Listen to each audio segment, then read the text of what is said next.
ও যেখানে মিটিং করবে আমি সেখানে যাব না। আমার কর্মীরা, দলের কর্মীরা যারা আছে তারাই ওর জন্য যথেষ্ট, তারাই ওর জন্য যথেষ্ট। আমি মনে করি আমার একজন অঞ্চলের সভাপতি বা একজন প্রধানের যে যোগ্যতা আছে, নওশাদের সেই যোগ্যতা নেই ভাঙড়ে। সেটা প্রমাণ করে দেবো। যদি না প্রমাণ করে দিতে পারি তাহলে 26-এর পরে ভাঙড়ে আর কোনোদিন যাব না। ভাঙড় ছেড়ে আমি আমার জায়গায় চলে যাব, এটা কথা দিন। মাথায় টুপি দেয় পীরের ছেলে বলে।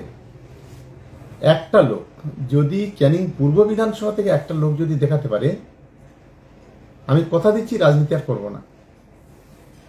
এত মিথ্যে কথা বলতে পারে, এত অসভ্যতা, এত নোংরামি মাথায় টুপি দিয়ে করতে পারে, আমার মনে হয় স্বাধীনতার পর এই একজন মিথ্যাবাদী রাজনৈতিক নেতা আমার রাজনৈতিক জীবনে দেখলাম।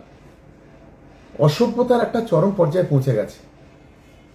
ঠিক এইভাবে 2021 সালে মিথ্যা কথা বলে, মানুষকে প্রলোভন দিয়ে, অনেক মানুষের লোভ দেখিয়ে, প্রত্যাশা জাগিয়ে 2021-এ ভোট নিয়েছিল।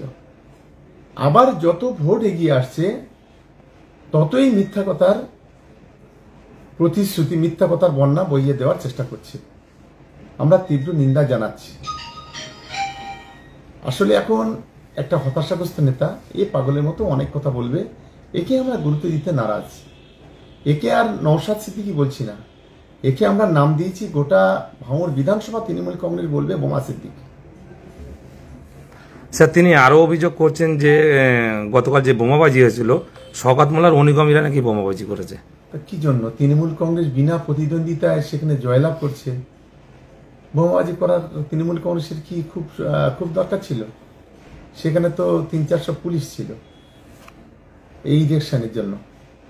এবং যে বাগান থেকে এসে বোমা মেরে গেছে সেখানকার মানুষ, দোকানদার, ব্যবসায়ীরা, সাধারণ মানুষ দেখেছে যে আইএসএফ এর ইদ্রিস এবং আবেদ আলী দুজনেই বোমা চার্জ করে পালিয়ে গেছে। এরপরেও এই ধরনের মিথ্যা কথা বলবে? আসলে মিথ্যা কথা যাদের স্বভাব তারা মিথ্যা কথা বলবে, কিন্তু এইভাবে ভাঙড়ে মানুষকে মিথ্যা কথা বলে আর বোকা বানানো যাবে বলে আমার অন্তত মনে হয় না। তিনি আরও অভিযোগ করছেন, বলছেন যে আইএসএফের উপরে হামলা করেছেন তৃণমূলের কর্মীরা। কোথায় হামলাটা হয়েছে? হামলাটা হয়েছে থানার সামনে।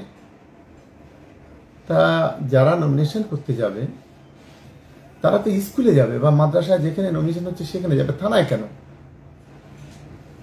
বলছে দল বেঁধে গিয়েছি। কোথায় দল বেঁধে?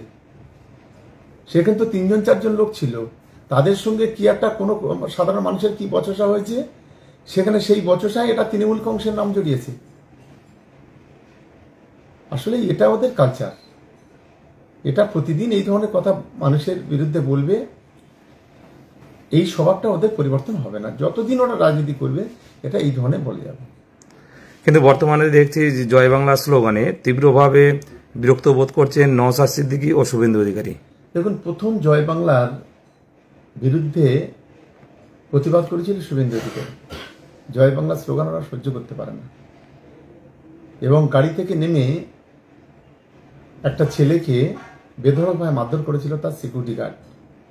একই রেস ধরে আজকে নওশাদ সিদ্দিকী জয় বাংলার বিরোধিতা করছে। আসলে আমি জানি না এই বাংলার কোনো সন্তান কিনা। জয় বাংলা বললে এত গায়ে জ্বালা কিসের? এটা তো আমাদের গর্ব হওয়া উচিত। আমরা একটা বাংলার সন্তান, আমরা বাঙালি। যে বাঙালিদের উপরে গোটা দেশ জুড়ে বিজেপি সরকার যেখানে যেখানে ক্ষমতায় আছে, এই বাঙালিদের অত্যাচার হচ্ছে, বাঙালি কর্মীদের খুন করে দেওয়া হচ্ছে, বাঙালি শ্রমিকদের খুন করে দেওয়া হচ্ছে। বাংলায় কথা বললে বাংলাদেশে পাঠানো হচ্ছে, বাংলায় কথা বললে তাদের জেলে ঢোকানো হচ্ছে, তাদের নির্যাতন করা হচ্ছে, এমনকি তাদের কাপড় পর্যন্ত খুলে দেখা হচ্ছে। আর আমরা যখন সেই বিজেপির বিরুদ্ধে আমরা লড়াই করছি, স্লোগান তুলছি জয় বাংলা, বাংলার জয়, তখন এর গায়ে জ্বালা ধরবে কেন? আসলে বিজেপির সবচেয়ে বড় দালালের নাম হচ্ছে নওশাদ, এই বোমা সিদ্দিকী। যার কারণে ও তো বোমা সিদ্দিকী একথা ওর গায়ে জ্বালা ধরছে। আসলে জয় বাংলাটা মানুষের অন্তরে পৌঁছে গেছে। যেমন মমতা বন্দ্যোপাধ্যায় মানুষের অন্তরে চলে এসছে, অভিষেক বন্দ্যোপাধ্যায় মানুষের অন্তরে চলে এসছে, ঠিক তেমনি করে জয় বাংলা স্লোগানটা মানুষের হৃদয়ের সঙ্গে মিশে গেছে।